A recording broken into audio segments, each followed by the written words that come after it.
अमळनेर तालुक्यातील मांडळ येथे पार्सल उतरवण्याच्या वादातून एसटी वाहकाला मारहाण केल्याची घटना 13 जुलै रोजी सकाळी घडली। भगवान पारधी हे अमळनेर सनगीर बसवर ड्युटीवर होते। मांडळ येथे नेहमीच्या व्यक्ती अनुपस्थित असताना एका युवकाने पार्सल बाबत वाद घालत पारधी यांना शिवगाळ केली। कॉलर पकडून बस बाहेर ओढले व मारहाण केली। मारहाण करणारा इसम महेश नामदेव ठाकूर असल्याचे समजले। या प्रकरणी मारवड पोलीस ठाण्यात शासकीय कामात अडथळा आणि मारहाणीबाबत तक्रार दाखल करण्यात आली।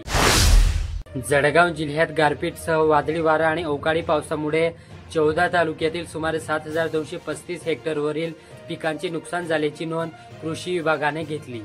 सर्वाधिक 4279 हेक्टरवरील केळीच्या बागा वादळी पावसामुळे भुईसपाट झाल्या असून केळी उत्पादक तोंडाशी आलेला घास हिरावला गेल्याने हवालदिल झाले।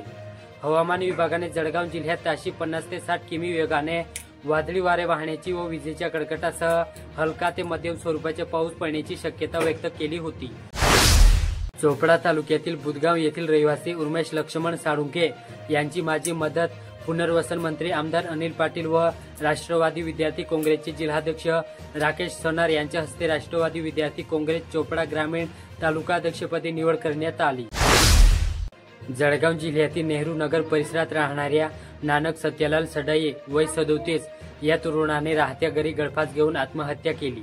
तो रविवारी रात्री झोपल्यानंतर सोमवारी दुपारी दरवाजा उघडला नसल्याने बाईजवळीने दरवाजा ठोठावला। प्रतिसाद न मिळाल्याने खिडकीतून पाहिले असता नानक गळफास घेतलेल्या अवस्थेत दिसला। नातेवाईकांनी त्याला जळगावचे शासकीय वैद्यकीय महाविद्यालय व रुग्णालयात नेले, मात्र डॉक्टरांनी तपासणीनंतर मृत्यू घोषित केले। या प्रकरणी MIDC पोलीस ठाण्यात अकस्मात मृत्यूची नोंद करण्यात आली। आत्महत्येचे कारण अद्याप स्पष्ट झालेले नाही। जळगाव जिल्ह्यात हिंदू हृदय सम्राट बाळासाहेब ठाकरे आपला दवाखाना ही योजना केवळ कागदपत्रीच चालवली जात असून कोट्यवधी रुपयांचा गैरव्यवहार झाल्याचा आरोप भीम आर्मीचे जिल्हाध्यक्ष गणेश सपकाळे यांनी केला। जिल्ह्यातील अनेक दवाखाने प्रत्यक्षात बंद असूनही कागदावर सुरू असल्याचे त्यांनी म्हटले। या गंभीर प्रकाराची SIT मार्फत चौकशी व्हावी अशी जोरदार मागणी त्यांनी केली असून यामागील दोषींवर कडक कारवाई करावी अशी ही आग्रही भूमिका घेतली आहे।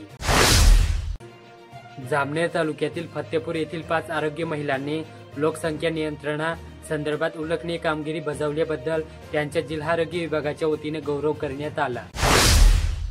भुसावळ तालुक्यात तहसीलदार नीता लंबडे यांच्या मार्गदर्शनाखाली वरणगाव मंडळात अवैध गौण खनिज वाहतूक रोखण्यासाठी विशेष मोहीम राबवण्यात आली। मंडळ अधिकारी रजनी तायडे यांच्या नेतृत्वाखाली तलाठी व कर्मचाऱ्यांनी नागेश्वर मंदिर परिसरात तपासणी केली। यावेळी आचेगाव व दर्यापूर येथील ट्रॅक्टर अंदाजे 7 ब्रास मुरुम आढळून आले। कोणत्याही वैध परवाना व दस्तावेज नसल्याने संबंधित वाहने आणि खनिज जप्त करण्यात आली। काही चालकांना तहसील कार्यालयात चौकशीसाठी पाठवण्यात आले। शासनाकडून अशा मोहिमा नियमित राबवण्यात येतील, लबडे यांनी सांगितले। यावल तालुक्यातील दहिगाव येथे पिकांना पाणी देताना पाय घसरून प्रदीप जपानी प्रजापती वय 35 याच्या विहिरीत पडून मृत्यू झाला। ते मोहराडे येथील शेतात पाणी देण्यासाठी गेले होते। विहिरीत पाणी भरलेले नसल्याने त्याला तोल गेला व ते बुडाले। ग्रामस्थांनी त्यांना बाहेर काढले पण तोपर्यंत त्याचा मृत्यू झाला होता।